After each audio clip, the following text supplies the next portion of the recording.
Rendons-nous à Danane. Le comité de gestion et de protection de la réserve naturelle du Monemba a tenu récemment sa première session de l'année 2023. Au cours de cette session, le financement des projets au profit des populations riveraines du parc, le bilan des activités de l'année 2022 et l'état d'avancement des mesures correctives débattues. Le récit de Théodore Kanga.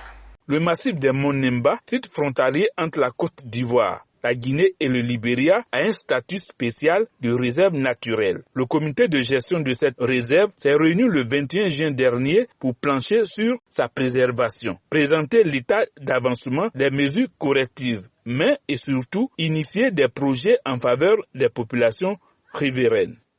Je note avec beaucoup de satisfaction que le taux de rencontre de certaines espèces ne fait que augmenter depuis 2018. Les indicateurs d'agression sont en baisse constante. La synergie d'action nécessaire entre les trois pays est absolument indispensable. Parce que si chaque pays mène, j'allais dire individuellement, ses actions, elles perdent en efficacité. Je voudrais féliciter encore et remercier les membres du CGL. La partie Côte d'Ivoire se porte bien, vu l'engagement des populations de 7 villages autour de la réserve naturelle.